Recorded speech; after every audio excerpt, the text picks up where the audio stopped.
8ஆம் அதிகாரம். 6ஆம் வருஷத்து 6ஆம் மாதம் 5ஆம் தேதியிலே நான் என் வீட்டில் உட்கார்ந்திருக்கிற போதும், யூதாவின் மூப்பர்கள் எனக்கு முன்பாக உட்கார்ந்திருக்கிற போதும், கர்த்தராகிய ஆண்டவருடைய கரம் அங்கே என்மேல் அமர்ந்தது. அப்பொழுது இதோ, அக்கினி சாயலாய் தோன்றுகிற ஒருவரை கண்டேன். அவருடைய இடுப்புக்கு கீழெல்லாம் அக்கினியும், அவருடைய இடுப்புக்கு மேலெல்லாம் சொகுசாவை போல் பிரகாசிக்கிற சாயலுமாயிருந்தது. கை போல் தோன்றினதை அவர் நீட்டி என் தலைமயிரை பிடித்து என்னை தூக்கினார். ஆவியானவர் என்னை பூமிக்கும் வானத்துக்கும் நடுவே கொண்டு போய் தேவ தரிசனத்திலே என்னை எருசலேமில் வடதிசைக்கு எதிரான உள்வாசலின் நடையிலே விட்டார். அங்கே எரிச்சல் உண்டாக்குகிற விக்கிரகத்தின் ஸ்தானம் இருந்தது. இதோ, நான் பள்ளத்தாக்கிலே கண்டிருந்த தரிசனத்துக்கு சரியாக இஸ்ரவேலின் தேவனுடைய மகிமை அங்கே விளங்கினது. அவர் என்னை பார்த்து, மனுபுத்திரனே, உன் கண்களை ஏறெடுத்து வடக்கே பார் என்றார். அப்பொழுது நான் என் கண்களை ஏறெடுத்து வடக்கே பார்த்தேன். இதோ, பலிபீடத்தின் வாசலுக்கு வடக்கே பார்த்தேன். நடையிலே எரிச்சல் உண்டாக்குகிற அந்த விக்கிரகம் இருந்தது.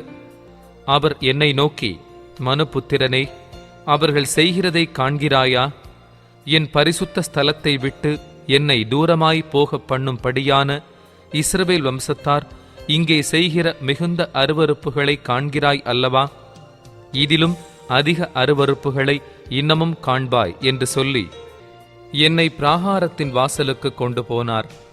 அப்பொழுது இதோ, சுவரில் ஒரு துவாரத்தை கண்டேன். அவர் என்னை நோக்கி, மனுபுத்திரனே, நீ சுவரிலே துவாரமிடு என்றார். நான் சுவரிலே துவாரமிட்ட போது இதோ, ஒரு வாசல் இருந்தது. அவர் என்னை பார்த்து, நீ உள்ளே போய் அவர்கள் இங்கே செய்கிற கொடிய அருவருப்புகளை பார் என்றார். நான் உள்ளே போய் பார்த்தபோது இதோ, சகலவித ஊரும் பிராணிகளும் அருவருப்பான மிருகங்களுமாகிய இவைகளின் சுரூபங்களும் இஸ்ரவேல் வம்சத்தாருடைய நரகலான சகல விக்கிரகங்களும் சுவரில் சுற்றிலும் சித்திரம் தீரப்பட்டிருந்தன. இஸ்ரவேல் வம்சத்தாரின் மூப்பரில் 70 பேரும், அவர்களின் நடுவிலே சாப்பானுடைய குமாரனாகிய எசனியாவும், அவனவன் தன் தன் கையிலே தன் தன் தூப கலசத்தை பிடித்து கொண்டு அவைகளுக்கு முன்பாக நின்றார்கள். தூப வர்க்கத்தினால் மிகுந்த புகை எழும்பிற்று. அப்பொழுது அவர் என்னை நோக்கி, மனுபுத்திரனே, இஸ்ரவேல் வம்சத்தாரின் மூப்பர்கள் அந்த காலத்திலே அவரவர் தங்கள் விக்கிரகங்களின் சித்திர வினோத அறைகளில் செய்கிறதை நீ கண்டாயா? கர்த்தர் எங்களை பார்க்கிறதில்லை, கர்த்தர் தேசத்தை கைவிட்டார் என்று சொல்லுகிறார்களே என்றார். பின்னும் அவர்கள் செய்கிற அதிக அருவருப்புகளை இன்னமும் காண்பாய் என்று அவர் என்னுடனே சொல்லி என்னை கர்த்தருடைய ஆலயத்து வடக்கு வாசலின் நடையிலே கொண்டு போனார். இதோ, அங்கே தம்மூசுக்காக அழுது கொண்டிருக்கிற ஸ்திரீகள் உட்கார்ந்திருந்தார்கள். அப்பொழுது அவர், மனுபுத்திரனே, இதை கண்டாயா? இதிலும் அதிக அருவருப்புகளை இன்னமும் காண்பாய் என்று என்னுடனே சொல்லி என்னை கர்த்தருடைய ஆலயத்தின் உட்பிரகாரத்திலே கொண்டு போனார். இதோ, கர்த்தருடைய ஆலயத்தின் வாசல் நடையிலே மண்டபத்துக்கும் பலிபீடத்துக்கும் நடுவே ஏறக்குறைய 25 புருஷர் தங்கள் முதுகை கர்த்தருடைய ஆலயத்துக்கும் தங்கள் முகத்தை கீழ் திசைக்கும் நேராக திருப்பினவர்களாய் கிழக்கே இருக்கும் சூரியனை நமஸ்கரித்தார்கள். அப்பொழுது அவர் என்னை நோக்கி, மனுபுத்திரனே, இதை கண்டாயா? இங்கே யூதா வம்சத்தார் செய்கிற அருவருப்புகள் அற்பமான காரியமா? அவர்கள் தேசத்தை கொடுமையினால் நிரப்பி என்னை அடிக்கடி கோபமூட்டுகிறார்கள். இதோ, அவர்கள் திராட்சக்கிளையை தங்கள் நாசிக்கு நேராக பிடிக்கிறார்கள். ஆகையால் நானும் உக்கிரத்தோடே காரியத்தை நடத்துவேன். என் கண் தப்ப விடுவதில்லை, நான் இறங்குவதில்லை. அவர்கள் மகா சத்தமாய் என் செவிகள் கேட்க கூப்பிட்டாலும் அவர்களுக்கு நான் செவி கொடுப்பதில்லை என்றார். 9ஆம் அதிகாரம். பின்பு அவர் என் காதுகள் கேட்க மகா சத்தமாய், நகரத்தின் விசாரிப்புக்காரர் சங்கரிக்கும் ஆயுதங்களை தங்கள் கைகளில் பிடித்துக்கொண்டு வரக்கடவர்கள் என்று சொன்னார். அப்பொழுது இதோ, 6 புருஷர் வெட்டுகிற ஆயுதங்களை தங்கள் கைகளில் பிடித்துக்கொண்டு வடக்கே பார்த்த உயர்ந்த வாசலின் வழியிலிருந்து வந்தார்கள். அவர்களில் சணல் நூல் அங்கி தரித்து தன் அறையில் கணக்கனுடைய மைக்கூட்டை வைத்திருக்கிற ஒருவன் இருந்தான். அவர்கள் உள்ளே பிரவேசித்து வெண்கல பலிபீடத் தண்டையிலே நின்றார்கள். அப்பொழுது இஸ்ரவேலின் தேவனுடைய மகிமை கேருபீன் மேலிருந்தெழும்பி ஆலயத்தின் வாசற்படியிலே வந்து சணல் நூல் அங்கி தரித்து தன் அறையிலே கணக்கனுடைய மைக்கூட்டை வைத்திருக்கிற புருஷனை கூப்பிட்டு, கர்த்தர் அவனை நோக்கி, நீ எருசலேம் நகரம் எங்கும் உருவப்போய் அதற்குள்ளே செய்யப்படுகிற சகல அருவருப்புகளின் நிமித்தமும் பெருமூச்சு விட்டழுகிற மனுஷரின் நெற்றிகளில் அடையாளம் போடு என்றார். பின்பு அவர் என் காதுகள் கேட்க மற்றவர்களை நோக்கி, நீங்கள் இவன் பின்னாலே நகரமெங்கும் உருவப்போய் வெட்டுங்கள். உங்கள் கண் தப்ப விடாமலும் நீங்கள் இறங்காமலும் முதியோரையும் வாலிபரையும் கன்னிகைகளையும் குழந்தைகளையும் ஸ்திரீகளையும் சங்கரித்து கொன்று போடுங்கள். அடையாளம் போடப்பட்டிருக்கிற ஒருவனையும் கிட்டாதிருங்கள். என் பரிசுத்த ஸ்தலத்திலே துவக்குங்கள் என்று என் காதுகள் கேட்கச் சொன்னார். அப்பொழுது அவர்கள் ஆலயத்துக்கு முன்னே இருந்த மூப்பரிடத்தில் துவக்கம் பண்ணினார்கள். அவர் அவர்களை நோக்கி, நீங்கள் ஆலயத்தை தீட்டுப்படுத்தி பிரகாரங்களை கொலையுண்டவர்களாலே நிரப்பி புறப்பட்டு போங்கள் என்றார். அவர்கள் நகரத்தில் போய் வெட்டினார்கள்.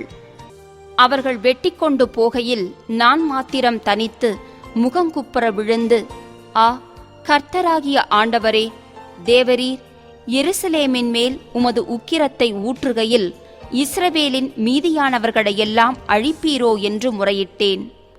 அதற்கு அவர், இஸ்ரவேலும் யூதாவுமாகிய வம்சத்தாரின் அக்கிரமம் மிகவும் பெரிது. தேசம் இரத்தப்பழிகளால் நிறைந்திருக்கிறது. நகரமும் மாறுபாட்டினால் நிரப்பப்பட்டிருக்கிறது. கர்த்தர் தேசத்தை கைவிட்டார், கர்த்தர் பார்க்க மாட்டார் என்று சொல்லுகிறார்கள். ஆகையால் என் கண் தப்ப விடுவதுமில்லை, நான் இரக்கச் செய்வதுமில்லை. அவர்களுடைய வழியின் பலனை அவர்கள் சிரசின் மேல் இறங்க பண்ணுவேன் என்றார். இதோ சணல் நூல் அங்கி தரித்து தன் அறையில் மைக்கூட்டை வைத்திருக்கிற புருஷன் வந்து, நீர் எனக்கு கட்டளையிட்டபடியே செய்தேன் என்று காரியத்தை தெரிவித்தான். 10ஆம் அதிகாரம். இதோ கேருபீன்களுடைய தலைக்கு மேல் இருந்த மண்டலத்தில் இந்திர நீல ரத்தினம் போன்ற சிங்காசன சாயலான ஒரு தோற்றத்தை கண்டேன். அது அவைகளுக்கு மேல் காணப்பட்டது. அவர் சணல் நூல் அங்கி தரித்திருந்த புருஷனை நோக்கி, நீ கேருபீனின் கீழ் இருக்கிற சக்கரங்களுக்கு நடுவிலே பிரவேசித்து கேருபீன்களின் நடுவே இருக்கிற அக்கினி தழலில் உன் கை நிறைய எடுத்து அதை நகரத்தின் மேல் இறை என்றார். அப்படியே அவன் என் கண் காண உள்ளே பிரவேசித்தான். அந்த புருஷன் உள்ளே பிரவேசிக்கையில் கேருபீன்கள் ஆலயத்தின் வலது புறத்தில் நின்றன. ஒரு மேகம் உட்பிராகாரத்தை நிரப்பிற்று. கர்த்தருடைய மகிமை கேருபீனின் மேலிருந்து எழும்பி ஆலயத்தின் வாசற்படியிலே வந்தது. ஆலயம் மேகத்தினாலே நிறைந்திருந்தது. பிராகாரமும் கர்த்தருடைய மகிமையின் பிரகாசத்தினால் நிரம்பிற்று. கேருபீன்களுடைய செட்டைகளின் இரைச்சல் சர்வத்துக்கும் வல்ல தேவன் பேசுகையில் உண்டாகும் சத்தம் போல வெளிப்பிராகாரம் மட்டும் கேட்கப்பட்டது.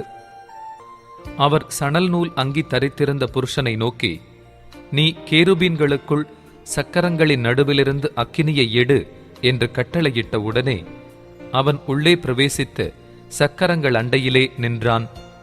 அப்பொழுது கேருபீன்களுக்குள்ளே ஒரு கேருபீன் தன் கையை கேருபீன்களின் நடுவில் இருக்கிற அக்கினியில் நீட்டி அதில் எடுத்து சணல் நூல் அங்கி தரித்திருந்த புருஷனுடைய கையில் கொடுத்தான். அவன் அதை வாங்கிக் கொண்டு வெளியே வந்தான். கேருபீன்களுடைய செட்டைகளின் கீழ் மனுஷர் கையின் சாயலானது காணப்பட்டது. இதோ கேருபீன்கள் அண்டையில் 4 சக்கரங்கள் இருக்க கண்டேன். ஒவ்வொரு கேருபீன் அண்டையில் ஒவ்வொரு சக்கரம் இருந்தது. சக்கரங்களின் தோற்றம் படிகப்பச்சை வருணம் போலிருந்தது. அவைகள் 4க்கும் ஒரே சாயலான ரூபம் இருந்தது. சக்கரங்களின் நடுவிலே சக்கரம் இருக்குமா போல் காணப்பட்டது.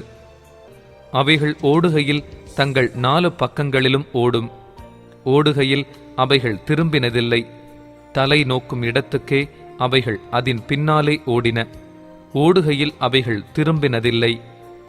அவைகளின் உடல் அனைத்தும், அவைகளின் முதுகுகளும், அவைகளின் கைகளும், அவைகளின் செட்டைகளும், அந்த சக்கரங்களும் சுற்றிலும் கண்களினாலே நிறைந்திருந்தன.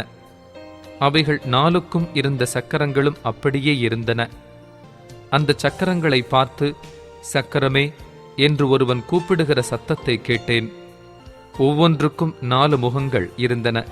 முதலாம் முகம் கேருபீன் முகமும், 2ஆம் முகம் மனுஷ முகமும், 3ஆம் முகம் சிங்க முகமும், 4ஆம் முகம் கழுகு முகமுமாயிருந்தது. கேருபீன்கள் மேலே எழும்பின. இதுதான் நான் கேபார் நதி அண்டையிலே கண்டிருந்த ஜீவன். கேருபீன்கள் செல்லுகையில் சக்கரங்கள் அவைகள் அருகே ஓடின. பூமியிலிருந்து எழும்ப கேருபீன்கள் தங்கள் செட்டைகளை விரித்தபோது சக்கரங்களும் அவைகளை விட்டு விலகிப் போகவில்லை. அவைகள் நிற்கையில் இவைகளும் நின்றன. அவைகள் எழும்புகையில் இவைகளும் எழும்பின. ஜீவனுடைய ஆவி இவைகளில் இருந்தது. கர்த்தருடைய மகிமை ஆலயத்தின் வாசற்படியை விட்டு புறப்பட்டு கேருபீன்களின் மேல் நின்றது. அப்பொழுது கேருபீன்கள் தங்கள் செட்டைகளை விரித்து என் கண் காண பூமியை விட்டு எழும்பின. அவைகள் புறப்படுகையில் சக்கரங்களும் அவைகளுக்கு சரியாய் சென்றன. கர்த்தருடைய ஆலயத்தின் கிழக்கு வாசலிலே போய் நிற்க இஸ்ரவேலின் தேவனுடைய மகிமை அவைகளின் மேல் உயர இருந்தது. இது நான் கேபார் நதி அண்டையிலே இஸ்ரவேலின் தேவனுக்கு கீழே இருக்க கண்ட அந்த ஜீவன்தானே. அவைகள் கேருபீன்கள் என்று அறிந்து கொண்டேன். அவைகளில் ஒவ்வொன்றுக்கும் 4 முகமும் ஒவ்வொன்றுக்கும் 4 செட்டைகளும் இருந்தன. அவைகளுடைய செட்டைகளின் கீழ் மனுஷ கைகளின் சாயல் இருந்தது. அவைகளுடைய முகங்கள் நான் கேபார் நதி அண்டையிலே கண்டிருந்த அந்த முகங்களின் சாயலாயிருந்தது. ஒவ்வொன்றும் தன் தன் முகத்துக்கு எதிரான திசையை நோக்கிச் சென்றது. 11ஆம் அதிகாரம். பின்பு ஆவியானவர் என்னை எடுத்து என்னை கர்த்தருடைய ஆலயத்தின் கிழக்கு முகமாயிருக்கிற வாசலுக்கு கொண்டு போனார். இதோ அந்த வாசலின் நடையில் 25 புருஷர் இருந்தார்கள். அவர்களின் நடுவே ஜனத்தின் பிரபுக்களாகிய ஆசூரின் குமாரனாகிய யசனியாவையும் பெனாயாவின் குமாரனாகிய பெலத்தியாவையும் கண்டேன். அப்பொழுது அவர் என்னை நோக்கி, மனுபுத்திரனே, இவர்கள் இந்த நகரத்திலே அக்கிரமமான நினைவுகளை நினைத்து துராலோசனை சொல்லுகிற மனுஷர். இது வீடுகளை கட்டுவதற்கு காலமல்ல என்றும் இந்த நகரம் பானை, நாங்கள் அதிலுள்ள இறைச்சி என்றும் சொல்லுகிறார்கள். ஆகையால் அவர்களுக்கு விரோதமாய் தீர்க்க தரிசனம் சொல்லு, மனுபுத்திரனே, தீர்க்க தரிசனம் சொல்லு என்றார். அப்பொழுது கர்த்தருடைய ஆவி என்மேல் இறங்கினார். அவர் என்னை நோக்கி, நீ சொல்ல வேண்டியது என்னவென்றால், இஸ்ரவேல் வம்சத்தாரே, நீங்கள் இப்படி பேசுகிறது உண்டு. உங்கள் மனதில் எழும்புகிறதை நான் அறிவேன். இந்த நகரத்தில் நீங்கள் அநேகரை கொலை செய்தீர்கள், அதன் வீதிகளை கொலையுண்டவர்களால் நிரப்பினீர்கள் என்று கர்த்தர் சொல்லுகிறார். ஆகையால் நீங்கள் கொலை செய்து அதன் நடுவிலே போட்டுவிட்டவர்களே இறைச்சியும் இந்த நகரம் பானையுமாமே.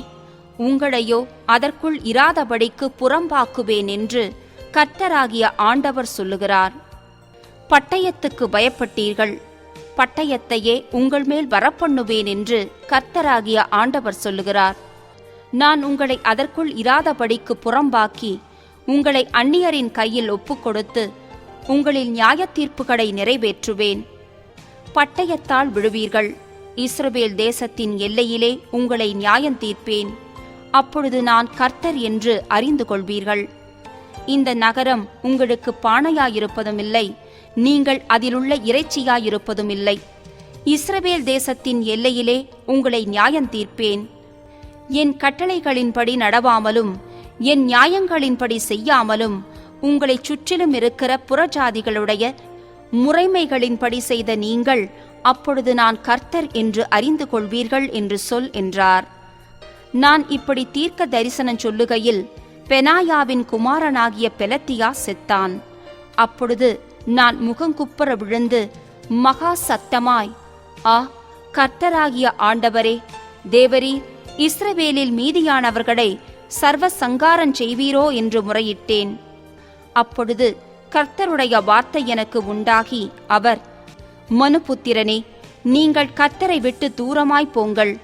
எங்களுக்கு இந்த தேசம் சுதந்திரமாக கொடுக்கப்பட்டதென்று உன் சகோதரருக்கும் உன் குடும்பத்தாருக்கும் உன் பந்து ஜனங்களுக்கும் இஸ்ரவேல் வம்சத்தார் அனைவருக்கும் எருசலேமின் குடிகள் சொல்லுகிறார்கள்.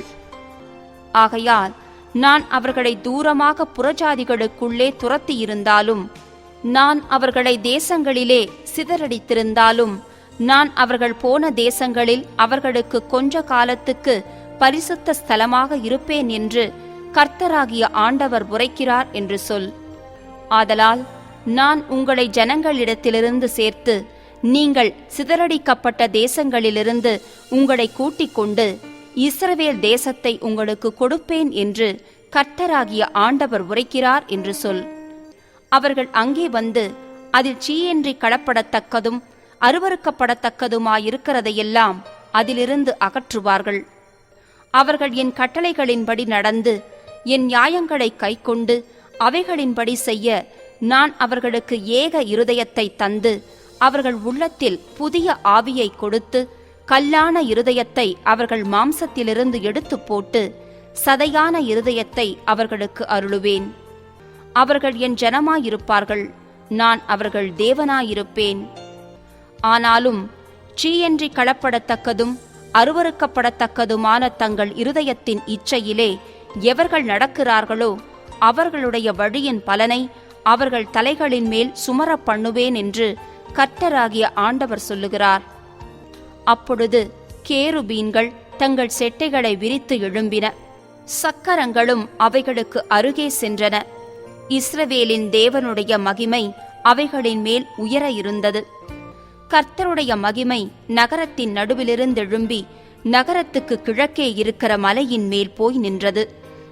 பின்பு ஆவியானவர் என்னை எடுத்து என்னை தேவனுடைய ஆவிக்குள்ளான தரிசனத்திலே கல்தேயாவுக்கு சிறைப்பட்டு போனவர்களிடத்திலே கொண்டு போய் விட்டார். அப்பொழுது நான் கண்ட தரிசனம் என்னிலிருந்து எடுபட்டு போயிற்று. கர்த்தர் எனக்கு காண்பித்த யாவையும் சிறையிருப்பிலிருந்தவர்களுக்குச் சொன்னேன். 12ஆம் அதிகாரம். கர்த்தருடைய வார்த்தை எனக்கு உண்டாகி அவர், மனுபுத்திரனே, நீ கலக வீட்டாரின் நடுவிலே தங்கியிருக்கிறாய். காணும்படிக்கு அவர்களுக்கு கண்கள் இருந்தாலும் காணாமற் போகிறார்கள், கேட்கும்படிக்கு அவர்களுக்கு காதுகள் இருந்தாலும் கேளாமற் போகிறார்கள். அவர்கள் கலக வீட்டார். இப்போதும் மனுபுத்திரனே, நீ பரதேசம் போகும்படி பிரயாண சாமான்களை ஆயத்தப்படுத்தி பகற்காலத்திலே அவர்கள் கண்களுக்கு முன்பாக பிரயாணப்படு. உன் ஸ்தலத்தை விட்டு வேறே ஸ்தலத்துக்கு அவர்களுடைய கண்களுக்கு முன்பாக புறப்பட்டு போ. அவர்கள் கலக வீட்டாரான போதிலும் ஒருவேளை சிந்தித்து உணருவார்கள். சிறையிருப்புக்கு போகிறவனைப் போல் உன் சாமான்களை நீ பகற்காலத்திலே அவர்கள் கண்களுக்கு முன்பாக வெளியே வைத்து, நீ சாயங்காலத்திலே அவர்கள் கண்களுக்கு முன்பாக சிறையிருப்புக்கு போகிறவனைப் போல் புறப்படுவாயாக. அவர்களுடைய கண்களுக்கு முன்பாக நீ சுவரிலே துவாரமிட்டு அதன் வழியாய் அவைகளை வெளியே கொண்டு போவாயாக. அவர்களுடைய கண்களுக்கு முன்பாக அவைகளை உன் தோளின் மேல் எடுத்து மாலை மயங்கும் வேளையிலே வெளியே கொண்டு போவாயாக. நீ தேசத்தை பாராதபடி உன் முகத்தை மூடிக்கொள். இஸ்ரவேல் வம்சத்தாருக்கு உன்னை அடையாளமாக்கினேன் என்றார். எனக்கு கட்டளையிட்டபடியே நான் செய்தேன். சிறைப்பட்டு போகும் போது சாமான்களை கொண்டு போவது போல என் சாமான்களை பகற்காலத்தில் வெளியே வைத்தேன். சாயங்காலத்திலோ கையினால் சுவரிலே துவாரமிட்டு மாலை மயங்கும் வேளையிலே அவைகளை வெளியே கொண்டு போய் அவர்கள் கண்களுக்கு முன்பாக அவைகளை தோளின் மேல் எடுத்து கொண்டு போனேன். விடியற் காலத்திலே கர்த்தருடைய வார்த்தை எனக்கு உண்டாகி அவர், மனுபுத்திரனே, கலக வீட்டாராகிய இஸ்ரவேல் வம்சத்தார் உன்னை பார்த்து, நீ செய்கிறது என்னவென்று உன்னை கேட்டார்கள் அல்லவா? இது எருசலேமில் இருக்கிற அதிபதியின் மேலும் அதன் நடுவில் இருக்கிற இஸ்ரவேல் வம்சத்தார் அனைவரின் மேலும் சுமரும் பாரம் என்று கர்த்தராகிய ஆண்டவர் உரைக்கிறார் என்று அவர்களிடத்தில் சொல்லு. நீ அவர்களை நோக்கி, நான் உங்களுக்கு அடையாளமாயிருக்கிறேன். நான் செய்வது எப்படியோ அப்படியே அவர்களுக்கும் செய்யப்படும். சிறைப்பட்டு பரதேசம் போவார்கள். அவர்கள் நடுவில் இருக்கிற அதிபதி மாலை மயங்கும் போது தோளின் மேல் சுமை சுமந்து புறப்படுவான். வெளியே சுமை கொண்டு போக சுவரிலே துவாரமிடுவார்கள். கண்ணினாலே அவன் தன் தேசத்தை காணாதபடி தன் முகத்தை மூடிக்கொள்வான். நான் என் வலையை அவன் மேல் வீசுவேன். அவன் என் கண்ணியிலே பிடிபடுவான். அவனை கல்தேயர் தேசமாகிய பாபிலோனுக்கு கொண்டு போவேன். அங்கே அவன் சாவான், ஆகிலும் அதை காணமாட்டான். அவனுக்கு உதவியாக அவனை சுற்றிலும் இருக்கிற யாவரையும் அவனுடைய எல்லா இராணுவங்களையும் நான் சகல திசைகளிலும் தூற்றி அவர்கள் பின்னே பட்டயத்தை உருவுவேன். அப்படி நான் அவர்களை ஜாதிகளுக்குள்ளே தூற்றி அவர்களை தேசங்களிலே சிதறடிக்கும் போது நான் கர்த்தர் என்று அறிந்து கொள்வார்கள். ஆனாலும் தாங்கள் போய்ச் சேரும் ஜாதிகளுக்குள்ளே தங்கள் அருவருப்புகளையெல்லாம் விவரிக்கும்படி நான் அவர்களில் கொஞ்சம் பேரை பஞ்சத்துக்கும் பட்டயத்துக்கும் கொள்ளை நோய்க்கும் தப்பி மீந்திருக்க பண்ணுவேன். அப்பொழுது நான் கர்த்தர் என்று அறிந்து கொள்வார்கள் என்று சொல் என்றார். பின்னும் கர்த்தருடைய வார்த்தை எனக்கு உண்டாகி அவர், மனுபுத்திரனே, நீ உன் அப்பத்தை நடுக்கத்தோடே புசித்து உன் தண்ணீரை தத்தளிப்போடும் விசாரத்தோடும் குடித்து தேசத்திலுள்ள ஜனங்களை நோக்கி, இஸ்ரவேல் தேசத்திலுள்ள எருசலேமின் குடிகளை குறித்து கர்த்தராகிய ஆண்டவர் சொல்லுகிறது என்னவென்றால், தங்கள் அப்பத்தை விசாரத்தோடே புசித்து தங்கள் தண்ணீரை திகிலோடே குடிப்பார்கள்.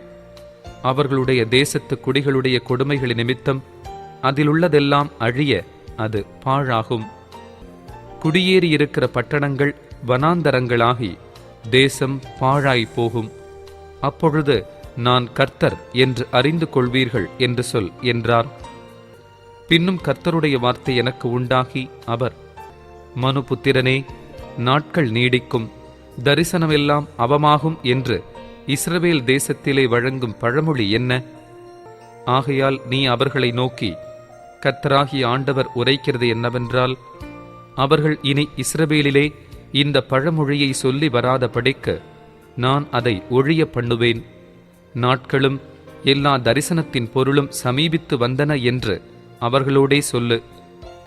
இஸ்ரவேல் வம்சத்தாரின் நடுவில் இனி சகல கள்ள தரிசனமும் முகஸ்துதியான குறி சொல்லுதலும் இராமற் போகும்.